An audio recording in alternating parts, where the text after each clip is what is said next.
At dinner, my husband announced his assistant Claire is moving in next month. Then he ordered me out by Friday. I just smiled. 1 week later, he returned with Claire and froze the second he opened the front door, screaming that this cannot be happening. My name is Vanessa. I am 33 years old, and for 7 years I played the quiet, supportive wife to a man who believed he was the center of the universe. David is 36 and a senior executive at a real estate investment trust in Chicago. He loved the sound of his own voice and the weight of his authority. He loved reminding everyone how successful he was. He had no idea his entire reality was funded by the woman he was discarding. It was Tuesday evening. I prepared a roast. The dining room was quiet. David sat across from me. He unclasped his luxury watch and placed it on the table with a loud thud. He did not look at my face. He looked at his phone. He delivered the news with the casual indifference of someone firing a mailroom clerk. I am filing for divorce, Vanessa. He said it without emotion. Claire is pregnant. She is moving in next month. I need you packed and out of this house by Friday. I sat perfectly still, holding my wine glass. Claire was his 26-year-old assistant, a woman who spent more time posting photos of designer bags than organizing his schedule. You are kicking me out by Friday, I repeated, keeping my voice level. Yes. He leaned back in his chair, crossing his arms. Let us not make this difficult. This house is owned by my company. You have no legal claim to it. I will let you keep the old Honda Civic and transfer $5,000 into your personal account tomorrow morning. Consider it a transition fund. $5,000, I said softly. For 7 years of marriage. David scoffed, a harsh, condescending sound. Be realistic, Vanessa. You are a corporate accountant. You sit in a cubicle crunching numbers for pennies. You do not network. You do not dress for the part. You are practically invisible at my corporate galas. When I met you, you were drowning in student debt. I paid off your loans. I gave you this lifestyle. You have lived in a luxury suburban estate you could never afford on your salary. You should be thanking me instead of looking like a victim. Take the 5,000 and walk away quietly. If you try to fight me in court, I will make sure my lawyers drag it out until you are bankrupt. His arrogance filled the room. He was confident in his superiority. He truly believed I was dependent on him. What David did not know was my student loans were paid off by my own investments long before we met. He did not know I was not a mid-level bookkeeper. I am a forensic accountant and the anonymous founder of a commercial real estate trust holding billions in assets. I track hidden offshore accounts for major corporations. I uncover financial fraud for a living. I see the invisible trails of money men like David try to hide. So when he offered me a pathetic $5,000, I already knew about the expensive jewelry he had been buying Claire for 6 months. The very company David works for relies heavily on capital provided by my trust. Most importantly, he did not know that 3 years ago, when his firm faced a massive liquidity crisis, I quietly purchased the deed to this exact suburban house through one of my shell corporations to save him from foreclosure. The house did not belong to his company, it belonged to me. I looked at the man I had loved. The man throwing me away for a younger woman because he felt I was not prestigious enough for his upcoming promotion. He wanted me to cry. He wanted me to beg. It would validate his inflated ego. Instead, I took a slow sip of my red wine. I set the glass down and gave him a bright, warm smile. Okay, David, I said cheerfully. I will be out by Friday. Keep the $5,000. You are going to need it for the new baby. David frowned. My calm acceptance unsettled him. He was ready for a screaming match. He was ready to call me hysterical. My complete lack of resistance threw him off balance. You are not going to fight this, he asked, narrowing his eyes. Why would I fight to stay where I am not wanted? I replied, standing up from the table. You and Claire deserve each other. Just promise me one thing. Leave the house exactly as it is. Do not change a thing before Friday. He laughed, his confidence returning. Of course I am not changing anything. The place is perfect. Claire loves the master bathroom. The mention of his mistress. Loving my bathroom should have stung, but I only felt cold, tactical anticipation. Over the next 3 days, I packed exactly 1 suitcase. I took only my personal clothing and essential work laptops. I left the expensive furniture, the designer artwork, and the high-end appliances exactly where they were. David strutted around the house gloating about his promotion to senior vice president.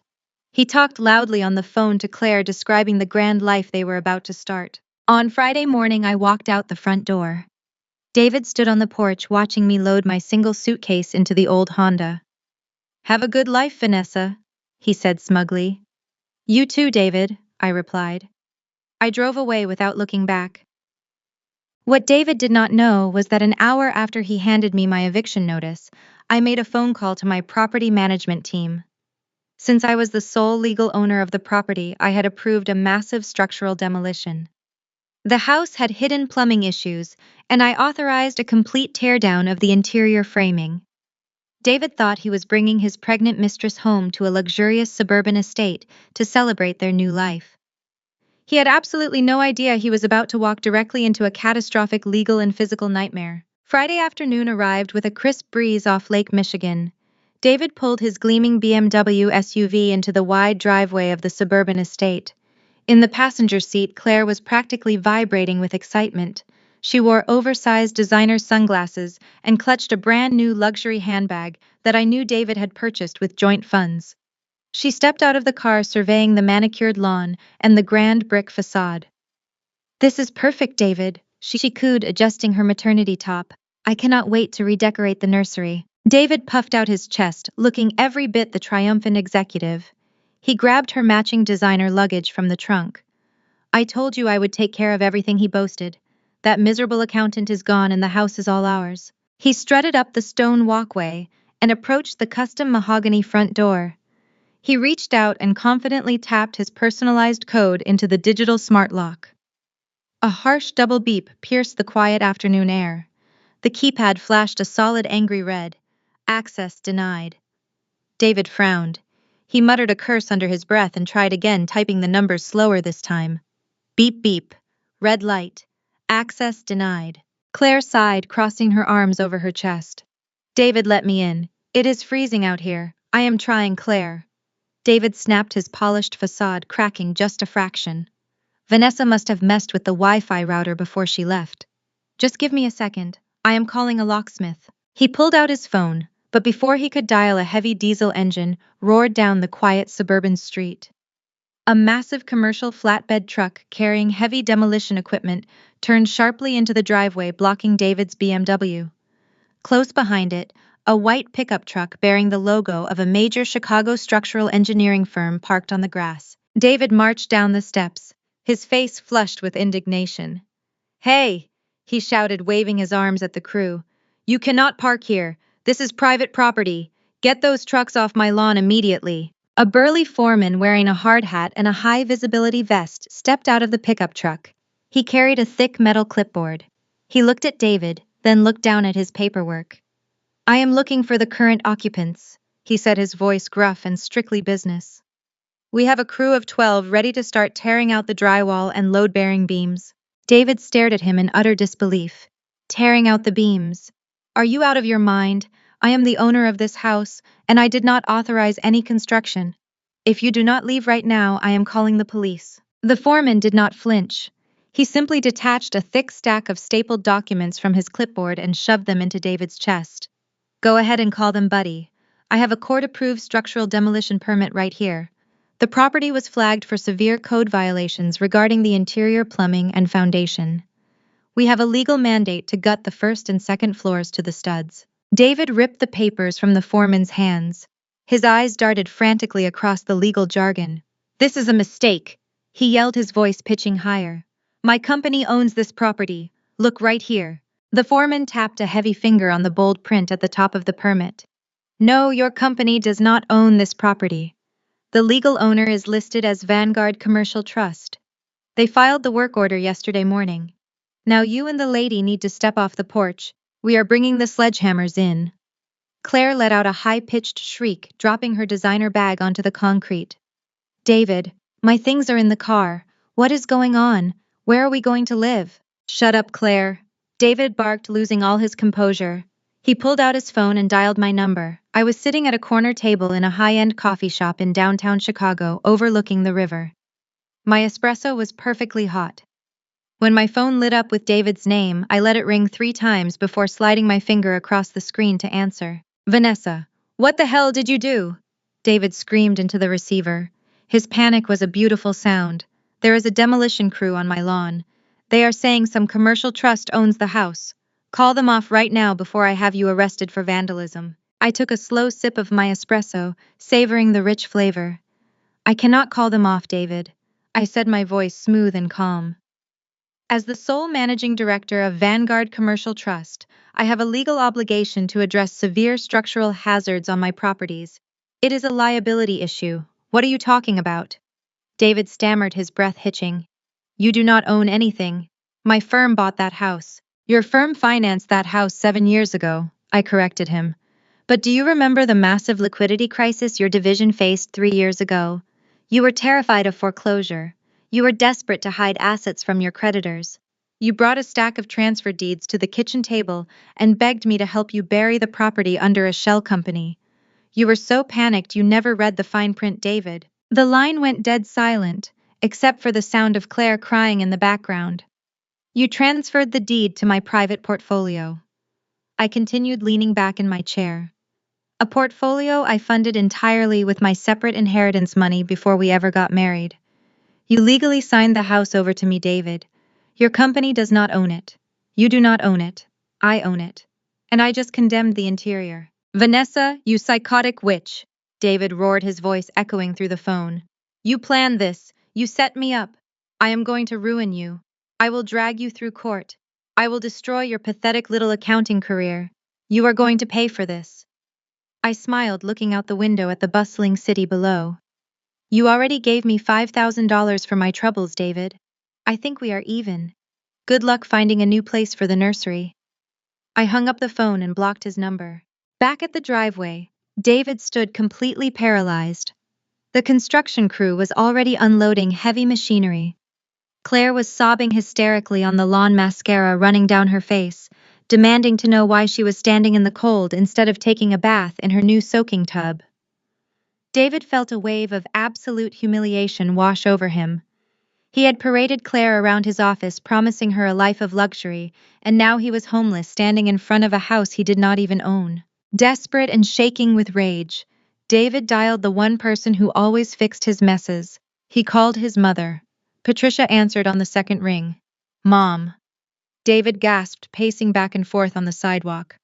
Vanessa changed the locks. She stole the house.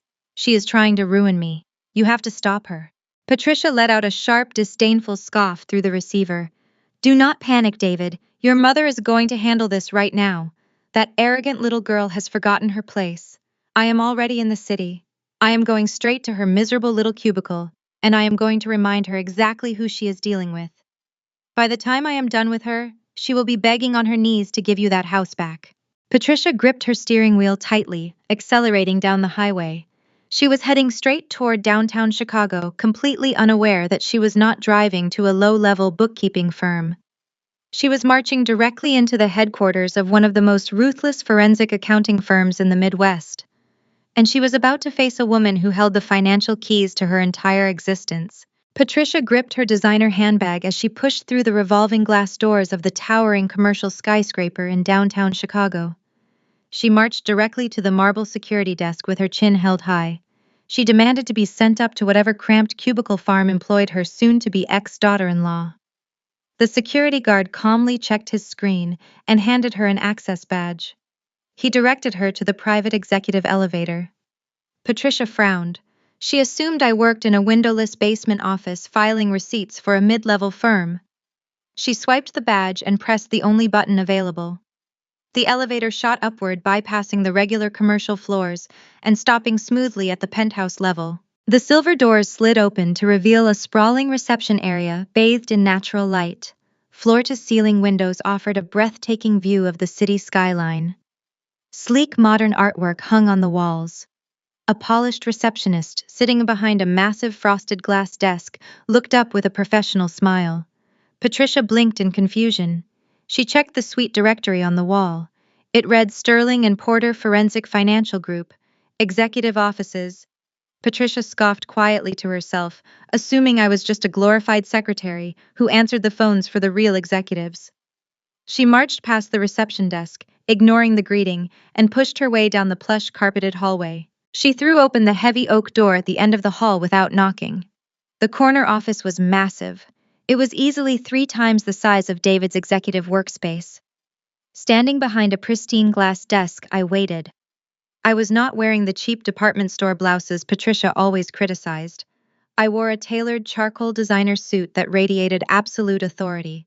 I did not flinch when the door slammed open. I simply closed my laptop and looked up with a perfectly blank expression. "You have lost your mind," Patricia hissed, storming across the room. She reached into her handbag and pulled out a thick folded document. She slammed it down onto the center of the glass desk with a sharp crack. It was an invoice from one of the most exclusive catering companies in the city. The bold total at the bottom read $150,000. It was the deposit and catering fee for David and Claire's upcoming engagement gala. David just called me in a panic. Patricia sneered, planting her hands on her hips. He is currently standing on the sidewalk watching a demolition crew tear down his home because of your petty little temper tantrum. You think you can lock my son out of his own property. You think you can embarrass him in front of his pregnant girlfriend. You are going to pay this engagement invoice right now, Vanessa. Consider it a late severance fee for the 7 years my son wasted trying to turn a working-class nobody into a respectable wife. I leaned back in my leather executive chair. I looked at the invoice and then up at my mother-in-law. I did not raise my voice. I spoke with the chilling calm of a predator cornering its prey. "David told you I locked him out." I asked, my tone conversational. "Did he also tell you he signed the deed over to my private trust 3 years ago when he was terrified of being indicted for corporate debt? Did he mention that I paid off the mortgage while he was out buying diamond bracelets for his assistant?" Patricia slammed her hand on the desk again. "Do not play smart with me," she barked. "We all know the truth. David plucked you out of obscurity. You were drowning in student loans. You came from nothing. He gave you a roof over your head and a name that actually means something in this city. He supported you financially while you played around with spreadsheets. You owe him everything. You owe this family everything." I stood up slowly. I walked around the glass desk, my heels clicking sharply against the hardwood floor. I stopped inches away from Patricia. "I owe this family nothing," I said, my voice dropping to a dangerous whisper. "I remember exactly how much you valued me, Patricia. I remember every Thanksgiving dinner where you made me stay in the kitchen, scrubbing your expensive china, while David and the men drank scotch and watched football. I remember you telling your country club friends that I was just the help when you thought I could not hear you. You treated me like an unpaid maid for 7 years because you thought I was poor. You let your son treat me like garbage because you thought I had nowhere else to go." Patricia rolled her eyes, refusing to back down. "You were lucky to even be invited to those dinners. You should be down on your knees thanking David for saving you from a miserable life. Now pick up that invoice and pay it. My son is currently homeless because of your malicious little stunt. You are going to drain your pathetic savings account and cover his engagement party, or I will personally make sure you never work in this city again." I held Patricia's angry gaze for a long, silent moment. Then a slow, calculated smile spread across my face. "You want me to pay for the engagement party?" I asked, picking up the heavy paper invoice. "Every single cent," Patricia demanded, crossing her arms triumphantly. I pressed a button on my desk phone. My executive assistant walked into the office a moment later carrying a wireless mobile payment terminal. I did not hesitate. I opened my desk drawer and pulled out a sleek, heavy black metal credit card. It was an American Express Centurion card, the kind of card issued by invitation only to individuals with massive liquid wealth. Patricia stared at the heavy black card, her arrogant sneer faltering for a split second. She tried to maintain her composure, convinced it was a fake or a corporate card I had no business using. "You are going to max out your credit limit and humiliate yourself," Patricia mocked. "That transaction will bounce." I handed the black card and the invoice to my assistant. "Run it for the full $150,000, I instructed. The assistant swiped the card. There was no hesitation, no delay. The terminal beeped a cheerful tone of approval. The receipt printer buzzed, spitting out a long strip of white paper. The assistant tore off the receipt and handed it respectfully to me along with the black card. I took the receipt and held it out toward my mother-in-law. It cleared. I said, my voice dripping with sweet satisfaction. Your son's engagement party is fully paid for. Patricia snatched the receipt from my hand. She stared at the numbers, her mind struggling to process how a lowly accountant could casually drop 6 figures without flinching. She read the approval code. Then her eyes drifted down to the billing information printed clearly at the bottom of the slip. The blood drained completely from Patricia's face. Her hands began to shake, making the receipt tremble. She read the corporate billing name again, refusing to believe her own eyes. The name printed on the receipt was V Holdings. Patricia felt the room spin. V Holdings was not just a random corporate entity. It was the anonymous multi-billion-dollar trust that had recently purchased the ultra-exclusive suburban country club. The exact same country club where Patricia had spent the last 10 years desperately trying to secure a board membership. She had just mailed her final application and a massive initiation check to V Holdings last week. She looked up from the receipt, her eyes wide with sudden paralyzing terror. She stared at the woman she had spent 7 years treating like dirt, the working-class nobody, who was currently standing in a multi-million-dollar penthouse office, holding the financial leash of Patricia's entire social circle. Have a wonderful time at the party, Patricia, I whispered, stepping back toward my desk. And by the way, you might want to call David and tell him to check Claire's laptop. It seems his lovely new fiancé downloaded a very nasty virus today. Patricia could not speak.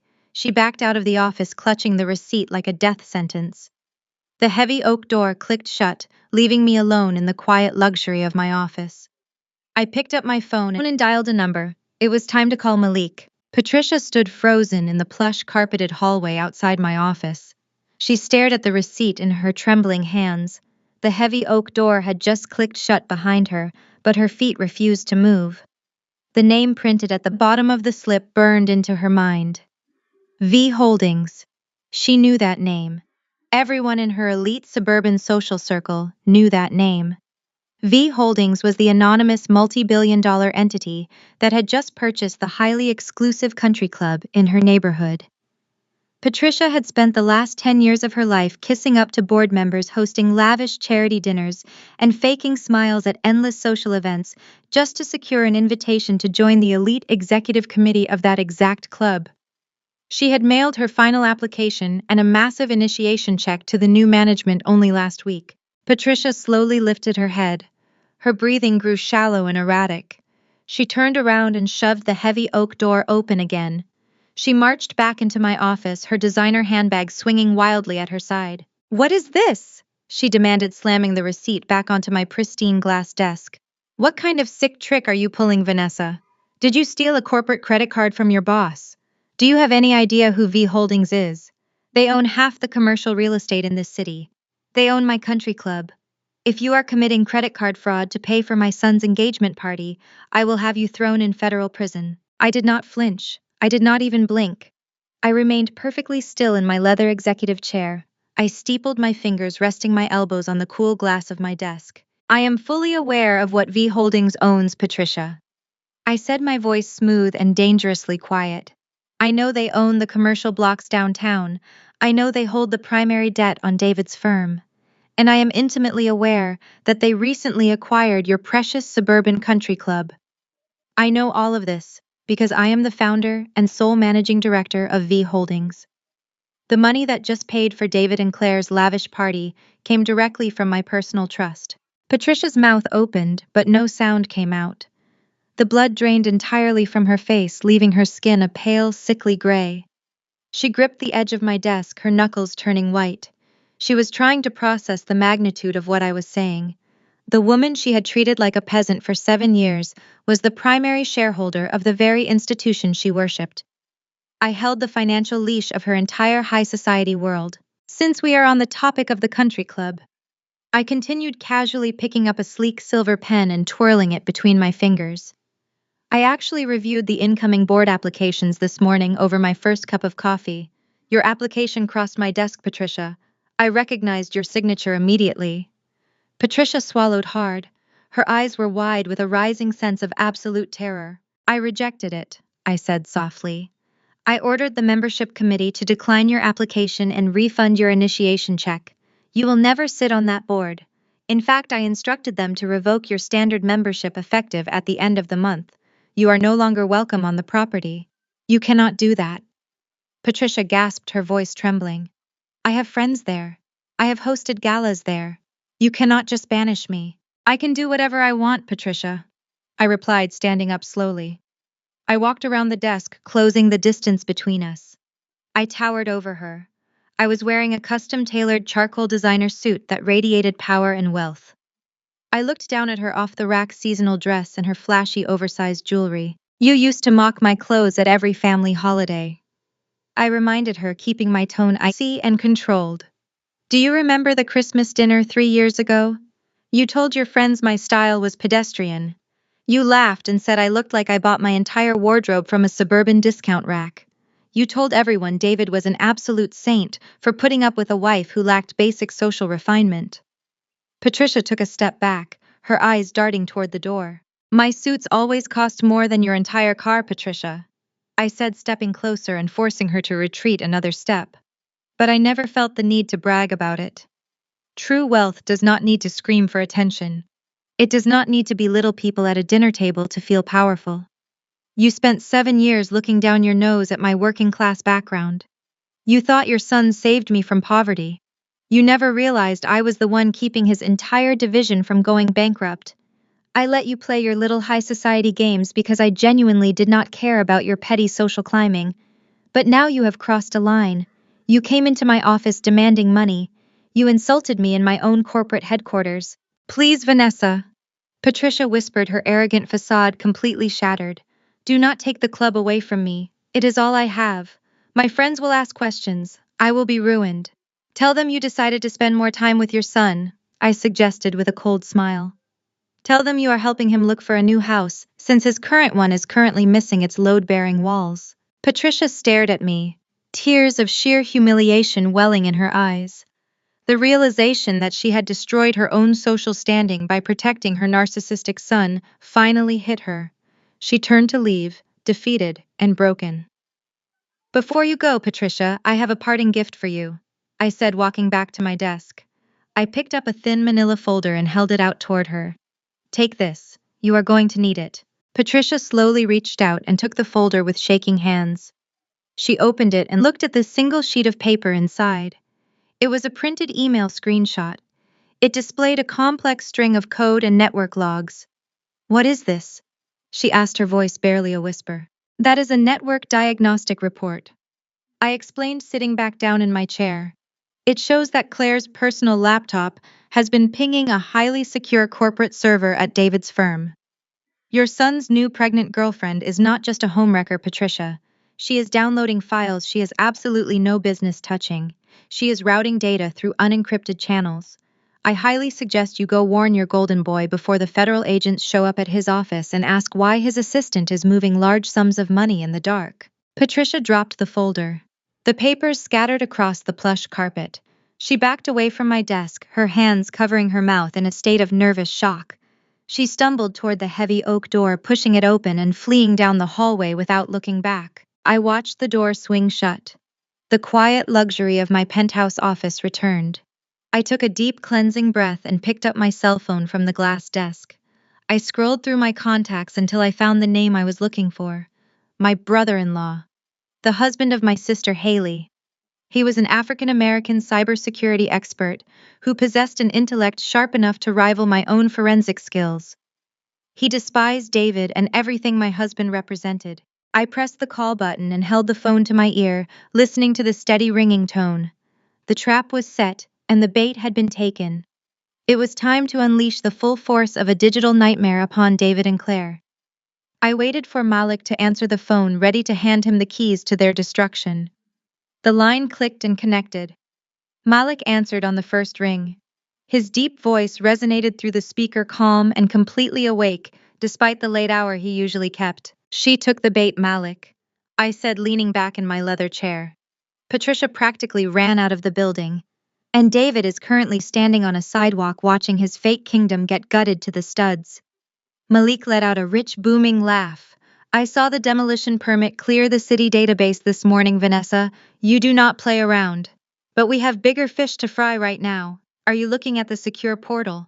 Malik operated out of a high-end server room he had built in the basement of the brownstone he shared with my sister Haley. He was 34, an African-American cybersecurity architect whose private firm secured data networks for major government contractors. He was brilliant, fiercely loyal to my sister, and viewed me as blood. He also absolutely loathed David. I opened my laptop and logged into the encrypted dashboard Malik had set up for me. I see the pings. Claire is trying to get into my personal network. Not just Claire. Malik said, his tone shifting from amused to strictly professional. She is not smart enough to run brute force attacks on a commercial firewall. She hired a freelancer, a black hat. They have been probing your digital footprint for the last 48 hours. They were looking for financial dirt, bankruptcy filings, debt notices, anything they could package and leak to David's human resources department to get you fired and leave you with nothing in the divorce. I smiled at the sheer audacity. Claire really thought she was dealing with a defenseless victim. They hit the wall you built, I said. They hit a titanium vault, Malik corrected. They tripped my perimeter alarms the second they tried to bypass your email authentication. But here's the interesting part, Vanessa. Claire did not just stumble into David's life, she is a plant. She targeted his division specifically, and she is using his company network to cover her tracks. I leaned forward, resting my elbows on the glass desk. What did you find? Malik typed rapidly on his end. The sharp clatter of his mechanical keyboard echoed through the phone. Do you remember Thanksgiving dinner 2 years ago? David had too much scotch and decided to give me career advice in front of the whole family. He told Haley that my cybersecurity firm was a cute little hobby. He said real men work in commercial real estate managing hard assets. He asked when I was going to get a real job. I remembered it perfectly. David had humiliated Malik in front of Patricia and Richard, boasting about his corporate bonuses. Malik had simply smiled and carved the turkey, refusing to cause a scene out of respect for my sister. He had bided his time, waiting for the perfect moment to strike back. I remember, I said quietly. Time to show them enterprise-level corporate karma, Malik said. His voice was laced with cold anticipation. I did not just block their little hacker Vanessa. I left a back door open. A digital breadcrumb trail leading right back to Claire's personal laptop and her iCloud account. I am initiating a reverse hack right now. I watched the dashboard on my screen update in real time. Lines of green code scrolled rapidly down a black terminal window as Malik worked his magic. He was bypassing Claire's basic commercial security software, tunneling straight through the vulnerability her own hired hacker had accidentally created. I am in, Malik announced a few minutes later. I have full root access to her local drive, her private messages, her saved passwords. Let us see what the Golden Boy's new pregnant girlfriend has been hiding from him. The silence on the line stretched for several intense moments. I could hear Malik clicking through hidden folders, extracting data packets and running decryption protocols. The anticipation hung heavy in the air. David thought he was trading up for a younger, more compliant model. He thought Claire was just a pretty assistant who stroked his ego and agreed with his every word. Suddenly, Malik let out a long, sharp whistle. Vanessa, he said, his voice dropping an octave. You need to see this. I am pushing a mirrored display to your monitor right now. My screen flickered. A new window popped up displaying the contents of a hidden folder Malik had just unearthed from the deepest directory of Claire's hard drive. It was not a collection of romantic photos. It was not wedding planning documents or nursery ideas. It was a massive, sprawling spreadsheet linked to a series of encrypted wire transfers. Look at the routing numbers, Malik instructed. She is bypassing the standard domestic clearinghouses. These are direct transfers to offshore accounts registered in the Cayman Islands. I scanned the columns. My training as a forensic accountant kicked into overdrive. I recognized the account structures immediately.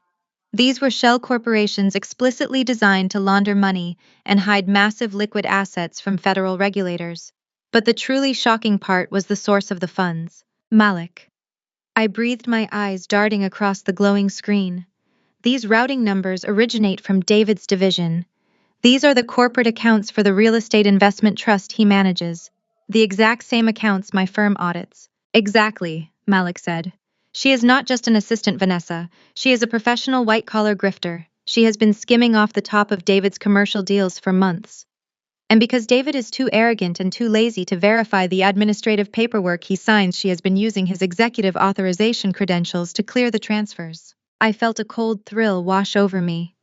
David had spent years calling me a basic number cruncher. He thought accounting was a pathetic job beneath his executive status. Because of that exact arrogance, he had blindly signed off on his own destruction. How much has she taken? I asked, my eyes scanning the endless rows of unauthorized transactions. Malik highlighted a cell at the bottom of the spreadsheet. The final sum glowed in bright red text. $3 million, Malik said, his tone dead serious. She has embezzled $3 million in the last 12 months, and David's electronic signature is stamped on every single transfer. The sheer magnitude of the fraud was breathtaking. Claire had systematically looted the firm. David was legally implicated as an accessory to grand-scale corporate embezzlement.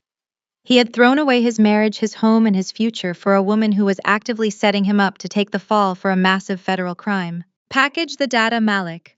I ordered, my mind already moving 5 steps ahead, charting the path to their absolute ruin. I want everything. IP addresses, timestamps, authorized signature logs. Encrypt the entire file and put it on a secure server. Already done, Malik replied. What is the play, Vanessa? Do we send this to the FBI right now? Do we forward it to his corporate compliance board? Not yet, I said, a predatory calm settling over me. If we send it now, they will panic and try to destroy evidence. We need to trap them in a corner where they cannot deny it. We need a highly public stage where David cannot use his corporate lawyers to quietly sweep this under the rug.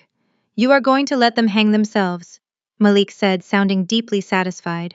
David wanted to throw me out on the street with $5,000 in an old car, I said, staring at the $3 million figure on my screen. I am going to make sure he loses everything he values: his job, his reputation, his freedom.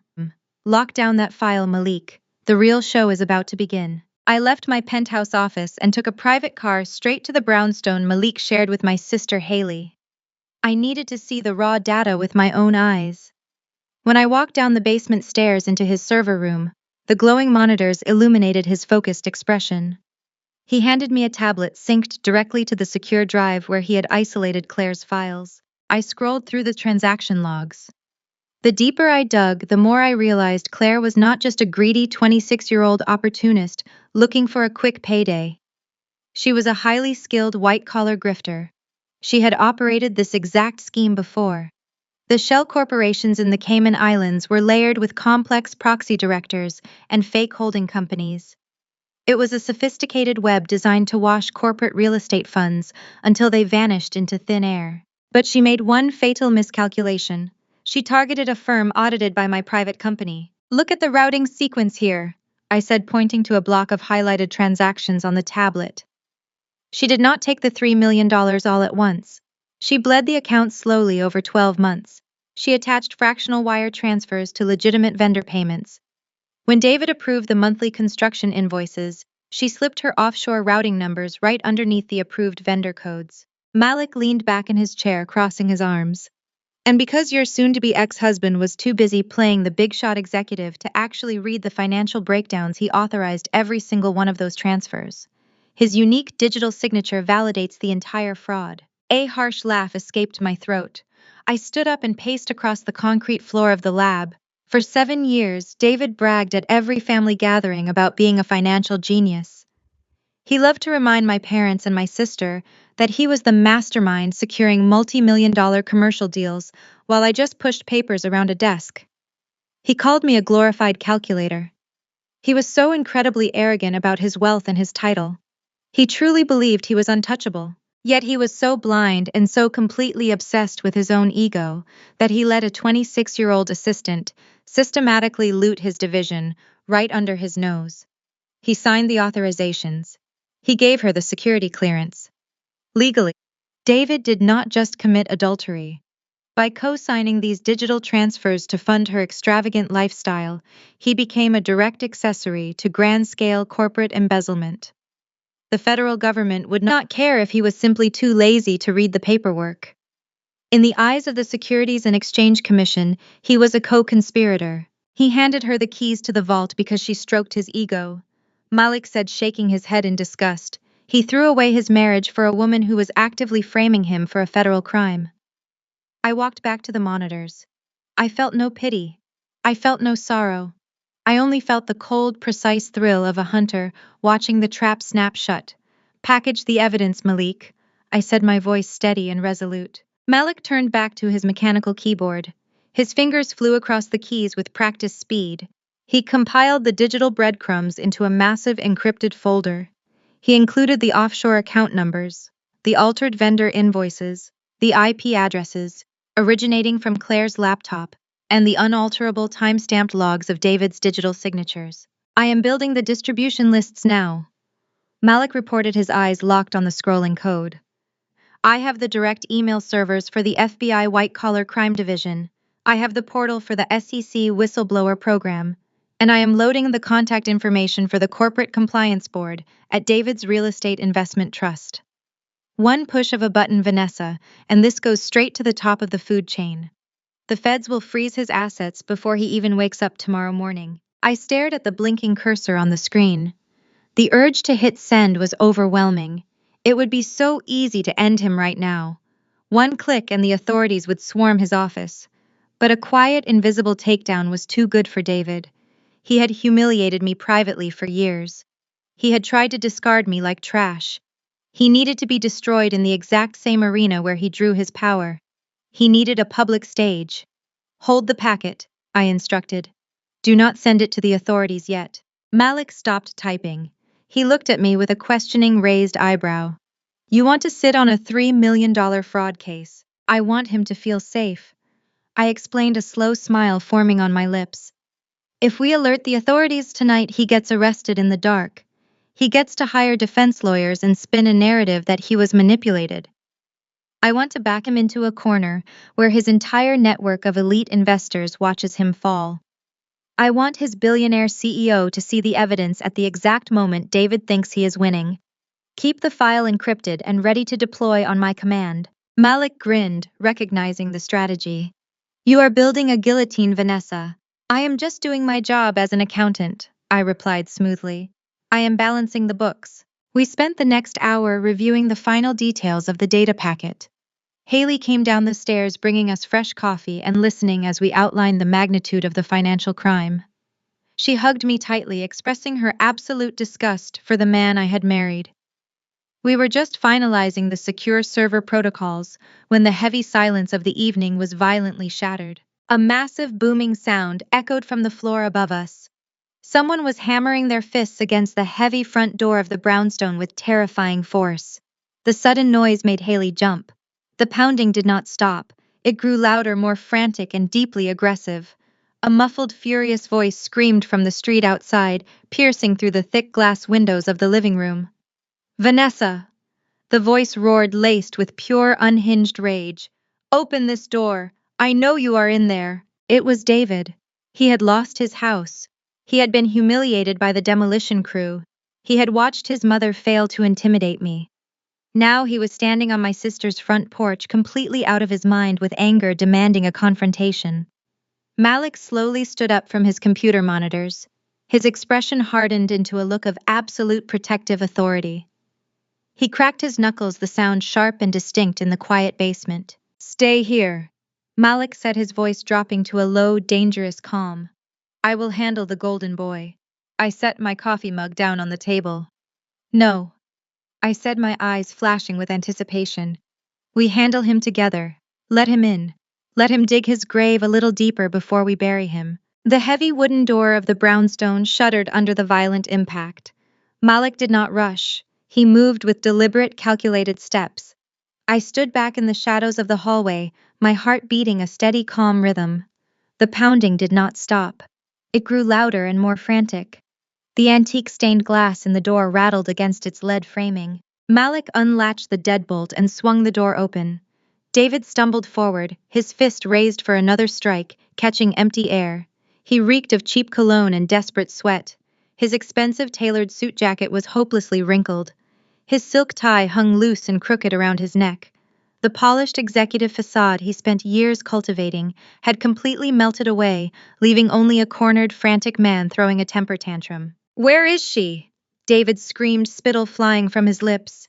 He tried to shove his way past the entryway, but Malik simply planted his feet. David bounced off Malik's solid chest like a bird hitting a glass window. "Move out of my way.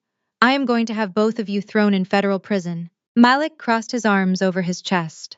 His posture was perfectly relaxed, but his dark eyes were cold and uncompromising. "You are trespassing on my property, David," Malik said, his voice low and rich. "I suggest you lower your voice and step back onto the porch before I consider you an active threat to my household." David let out a manic, breathless laugh. "Your property? You think I care about this pathetic little building? My mother just called me hyperventilating because of what that psycho did to her. My house is currently a pile of drywall and splinters. Vanessa changed the locks and initiated a demolition on my home. She committed corporate sabotage, and I know you helped her do it. Claire is sitting in my car sobbing her eyes out because of you," David yelled, gesturing wildly toward the street. "She is carrying my child and you left her standing in the freezing cold. You are a monster, Vanessa, a cold, calculated monster." "I left her standing in front of a construction site," I corrected him sharply, stepping slightly out of the shadows. "You are the one who brought her there. You are the one who promised her a life you did not actually own. Do not project your massive failures onto me. I earned that house." David screamed, his face turning a dangerous shade of red. "I worked 80-hour weeks managing those real estate portfolios. I brought in the clients. I closed the deals. You just sat at home enjoying the benefits of my labor. I saved you from a mediocre life, and this is how you repay me, by locking me out and sicking your hacker brother-in-law on my private data." David pointed a shaking finger directly at Malik's face. "You think you are so smart. You think a street-smart IT hack can outsmart corporate lawyers. You are nothing but a glorified computer repairman, playing out of your league. I manage commercial assets worth hundreds of millions of dollars. I have friends at the very top of the tech industry. I will have you blacklisted from every tech firm in America by morning. You will never write another line of code in this city again. I will bury you right next to her." Malik did not flinch at the class-based insults. He did not react to the racial hostility dripping from David's tone. He actually smiled. A slow, chilling smile that made David falter for a fraction of a second. Malik slowly raised his hand and pointed a single finger toward the upper corner of the entryway. "Do you see that little black dome, David?" Malik asked, his tone strictly conversational. That is a high-definition wide-angle security camera. It has a built-in microphone array. There is another one on the porch facing your back, and another one in the hallway pointing directly at your face. Every single threat you just made is currently streaming to a secure off-site server. You just violently attempted to force entry into my home while screaming threats of corporate extortion and blackmail. My lawyers are going to absolutely love this footage." The color drained from David's already pale face. He glanced up at the camera, his eyes wide. He realized physical intimidation was completely useless against a man who had him entirely outmatched both physically and digitally. But his narcissistic ego refused to accept defeat. If he could not physically intimidate Malik, he would destroy me professionally. "Fine," David snarled, stepping backward onto the threshold. The cold Chicago wind whipped around him. "You want to play technical games? Let us play." He reached into his jacket pocket and pulled out his smartphone. His hands were shaking so badly he almost dropped the expensive device onto the concrete. "You think you are safe because you hid behind a trust fund, Vanessa. I know you are listening to me." I stepped fully out of the shadows and walked slowly into the bright light of the entryway. I stood next to Malik, my posture straight and commanding. "I am right here, David," I said quietly. David glared at me with pure, unadulterated hatred. "You are done." He spat, his chest heaving. "I am calling Mr. Henderson right now. I am going to tell the CEO of my firm exactly what you did to my property. I will tell him you hacked my personal network and committed corporate espionage. With his elite legal team backing me, I will have your CPA license revoked by Monday morning. You will never work in accounting again. I will make sure you are unemployable and totally bankrupt. You will be begging me for that $5,000. You did not earn anything, David." Malik intervened, his voice cutting through the freezing air like a blade. You rubber-stamped paperwork while other people did the actual heavy lifting. And now you are standing on my porch throwing a tantrum because the woman you thought was beneath you actually holds the keys to your entire kingdom. Shut up, David roared, turning his venom back to Malik. You do not know anything about my business. You are just a digital mechanic. When my CEO hears about this, you will be begging for a job fixing routers at a local high school. I looked at the phone, trembling in his hand. I did not beg.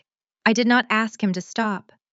I tilted my head and gave him the exact same cold smile I had given him at the dinner table on Tuesday. Go ahead, David, I said, my voice ringing with absolute certainty. Make the call. Call your billionaire CEO and tell him to look closely at your division. I am sure Mr. Henderson would love to hear from you tonight. David stared at me, his chest heaving with cold breaths. He wanted to see fear in my eyes. He wanted me to beg him to put the phone away. When I simply maintained my calm smile, his face twisted with pure spite. He pressed the speaker button on his screen, holding the device up like a weapon. The phone rang loudly in the quiet entryway of the brownstone. 1 ring, 2 rings, 3 rings. David straightened his ruined tie with his free hand, trying to quickly reconstruct his polished corporate persona. He cleared his throat, practicing the confident tone he used in boardrooms. When the line finally clicked open, David did not even wait for a greeting. Mr. Henderson, David said, his voice dripping with fake professional camaraderie. I am so sorry to bother you at this hour, sir, but I have a severe security breach that requires immediate legal intervention from the firm. My unstable soon-to-be ex-wife has unlawfully seized a company property, and she just hired a low-level hacker to attempt a breach on our corporate servers. I need our legal team to file an injunction, and I need her accounting license stripped by morning. Silence echoed through the speakerphone. It was not a confused silence. It was the heavy, suffocating silence of a predator waiting for its prey to stop thrashing. The freezing wind whipped across the porch, but David suddenly began to sweat. David, the billionaire CEO, finally spoke. His voice did not carry its usual booming authority. It was dropped to an icy, terrifying register that sent a shiver down my spine. Are you completely out of your mind? David blinked, his fake smile instantly vanishing. Sir, I know it sounds like domestic drama, but she is actually threatening corporate assets, and I need the company to back me up. Shut your mouth, David. Mr. Henderson barked, the sound cracking like a whip through the phone speaker. You absolute fool. You have the nerve to call me about a domestic squabble when my entire compliance department is currently tearing your division apart. Do you have any idea what is happening in this building right now? David stumbled backward a step. His expensive leather shoes scraped against the concrete porch. What do you mean compliance is tearing my division apart? He asked, his voice suddenly weak and trembling. Sir, I left the office at 5. Everything was perfectly fine. Nothing is fine, David, Mr. Henderson roared. 10 minutes ago, our internal system flagged an emergency audit mandate directly from the Securities and Exchange Commission. Half of your commercial portfolio accounts are tied to a massive offshore leak. We are looking at a catastrophic breach of fiduciary duty. Where is the missing $3 million? The words hung in the freezing air. $3 million. David repeated the phrase as if it was in a foreign language. He looked wildly around the porch. He looked at Malik, who stood with his arms crossed, radiating silent power. He looked at me, standing perfectly still in the warm light of the hallway. Then he looked toward the street where his luxury BMW was parked. Claire was sitting inside with the engine running, waiting for him to finish yelling at his ex-wife. Sir, there has to be a mistake. David stammered, his breath coming in short, rapid gasps. $3 million does not just disappear. My accounts are solid. The commercial leases are fully funded. It must be a routing error by the bank. Or maybe it is one of the junior accountants. Yes, we just hired a new analyst last month. He must have keyed in the wrong ledger codes. I will come into the office right now and fix it. You will do no such thing, Mr. Henderson said, his voice vibrating with pure disgust. Do not try to blame a junior accountant for your gross negligence. We already have the transaction logs, David. Every single unauthorized wire transfer over the last 12 months bears your specific digital executive signature.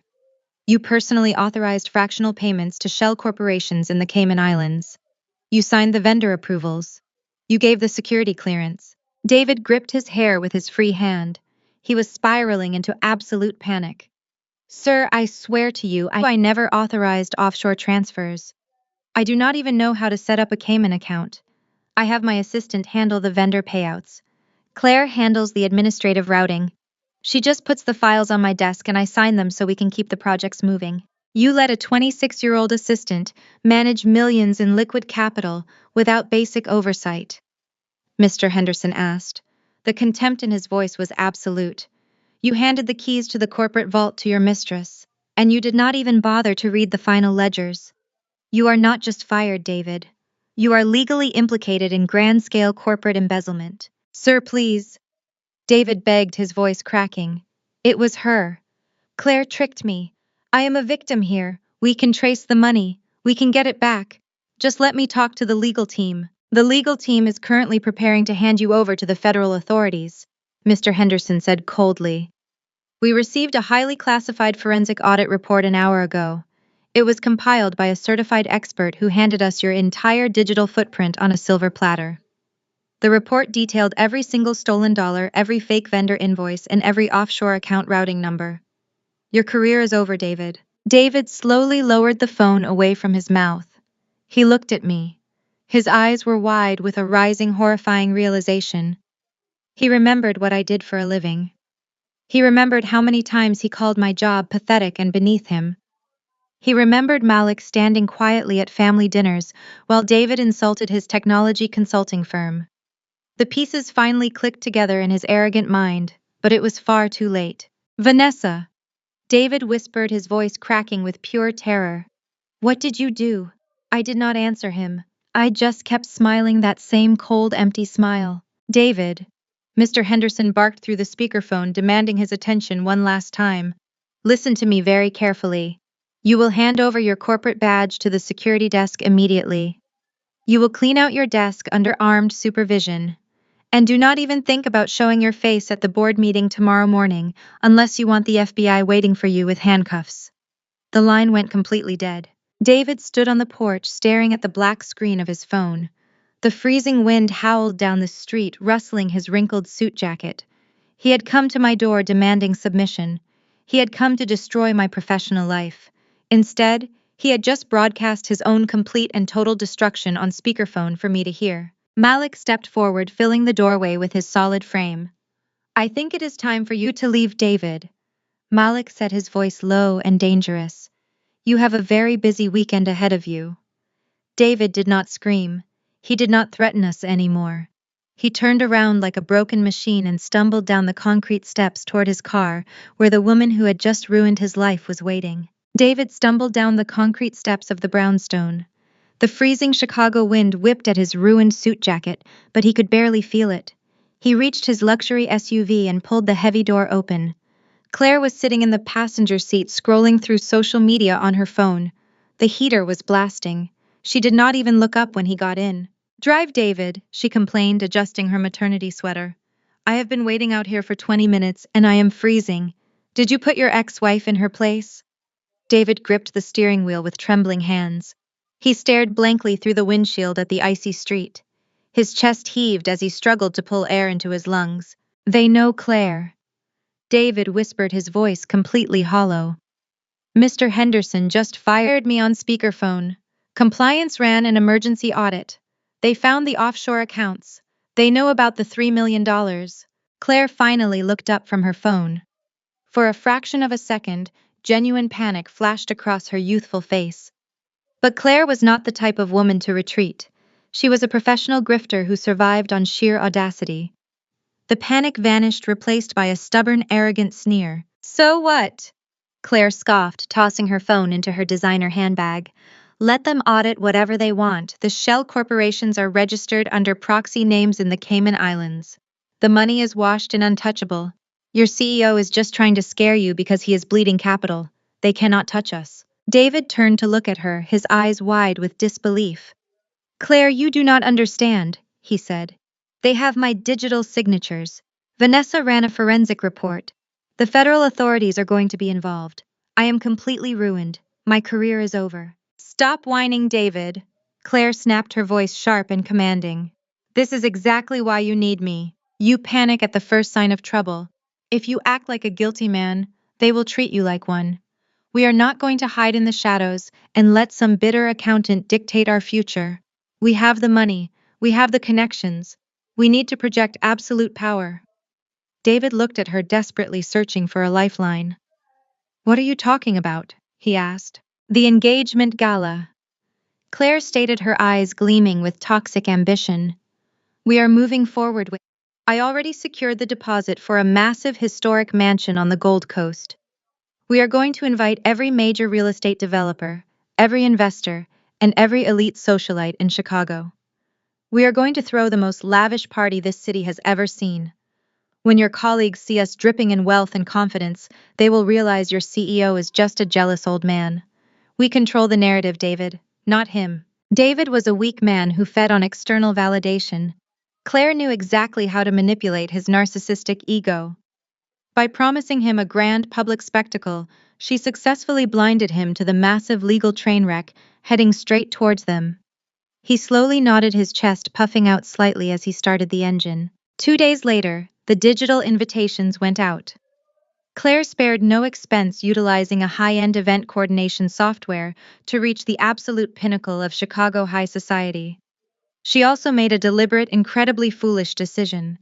Blinded by her own hubris, she manually added 3 specific email addresses to the guest list. I was sitting at the kitchen island in Haley and Malik's brownstone, sipping a cup of black coffee. Malik was at the stove cooking breakfast, while Haley reviewed some cybersecurity protocols on her tablet. A notification chime pinged simultaneously from all 3 of our devices. I opened my laptop and clicked on the incoming email. A highly stylized animated invitation filled the screen. It featured a cascading shower of digital diamonds revealing an elegant cursive font. It was the formal announcement for David and Claire's engagement gala to be held that Saturday night at a legendary Gold Coast estate. But the invitation sent to my inbox was different from the others. Claire had utilized the software to append a custom personalized note at the very bottom of our invites. I read the note aloud, my voice perfectly flat. You are cordially invited to witness how real society lives. Please dress appropriately, though I doubt you can afford to. Feel free to stand in the back, working class losers. Haley slammed her coffee mug onto the granite counter. Her eyes blazed with protective fury. That little homewrecker has completely lost her mind, Haley said, pointing at the screen. She is actively stealing millions of dollars, and she has the nerve to party she is funding with stolen money. Delete it, Vanessa. Ignore them. They are trying to bait you into a public screaming match. Do not give them the satisfaction. Malik turned around from the stove, a spatula in his hand. He looked at me, waiting to see how I would react. He knew me better than almost anyone. He knew I was not upset by the petty insult. I stared at the glowing screen. A deep, genuine smile spread across my face. My eyes sparked with pure tactical excitement. I reached out and clicked the digital button to confirm our attendance for 3 guests. I am not ignoring this, Haley, I said smoothly, closing my laptop. A public stage is exactly where garbage takes itself out. Claire thinks she is untouchable because she has a rented mansion and a stolen diamond necklace. She wants an audience. I am going to give her the grand finale she deserves. Haley looked at my smile, and her anger slowly morphed into eager anticipation. She knew exactly what that look meant. You have a plan? She asked. I turned to Malik. He was already grinning, showing his perfect white teeth. He tossed the spatula onto the counter and cracked his knuckles. We are going to that gala, I announced. And we are going to dress exactly the part. Haley, I need you to call my personal stylist. Tell her we need 3 custom designer outfits delivered by tomorrow afternoon. I want us looking like we own the entire Gold Coast. Malik walked over to the kitchen island, pulling out his heavily encrypted workstation. What is my assignment, boss? He asked, his voice rumbling with excitement. I need you to map the audio-visual network of that specific Gold Coast mansion, I instructed. Claire is renting a high-end venue, which means they will be using a centralized smart system for the music and the projection screens. I want you to build a backdoor into their primary media server. When we walk into that ballroom, I want absolute total control over every single screen and every single speaker in the building. Malik chuckled, a deep, satisfying sound. Consider it done. I will craft a digital payload that will bypass their event security in under 30 seconds. What are we broadcasting? I stood up from the kitchen stool, my mind operating with cold, absolute precision. We are going to broadcast the master forensic presentation deck, I said. Every stolen dollar, every offshore routing number, every single piece of evidence proving David and Claire are corporate thieves. I want the presentation finalized and ready to stream live across the main projection screens the exact moment Claire tries to make her grand toast. We spent the next 48 hours executing the strategy with military efficiency. Haley coordinated with my exclusive styling team, ensuring our wardrobe was immaculate. I reviewed the final forensic audit logs, ensuring the financial data was bulletproof and impossible to deny. Meanwhile, Malik sat in his basement lab, operating in complete silence. He worked through the night, writing custom scripts and tunneling into the event coordination software Claire had so carelessly used. He established a secure, untraceable link directly into the mansion's main projection network. He finalized the master deck, formatting the stolen banking records into crisp, high-definition slides that would be visible from every corner of the grand ballroom. Saturday evening arrived, bringing a crisp, clear chill to the city. I stood in front of the full-length mirror in the guest room, running my hands down the sides of my custom-tailored midnight blue evening gown. It fit flawlessly, radiating an aura of quiet, devastating power. I did not look like a discarded wife. I looked like the executioner. Malik and Haley waited by the front door. Malik wore a sharp, bespoke black tuxedo that accentuated his broad shoulders. Haley looked stunning in an emerald green silk dress. Malik tapped his smartphone. The screen glowed green, confirming his digital payload was locked, loaded, and ready to deploy. The payload is primed, Malik stated, his dark eyes shining with anticipation. The network is ours. I picked up my designer clutch and walked toward the door. Let us go crash a party, I said. It is time to audit David's new life. The historic Gold Coast mansion blazed like a beacon against the freezing Chicago night. A fleet of black luxury vehicles lined the street, while private valets rushed to open doors for the city elite. Flashbulbs from local society photographers popped in rapid succession, illuminating the grand stone steps and the massive sweeping red carpet. Inside the grand ballroom, the air was thick with the scent of expensive perfume and the steady hum of wealth. Waiters in crisp white jackets circulated through the crowd, carrying silver trays loaded with champagne flutes and caviar. It was a flawless display of high society excess. Standing near the center of the room, David looked like a man waiting for his own execution. His tailored tuxedo hung awkwardly on his frame. His face was a sickly pale gray, and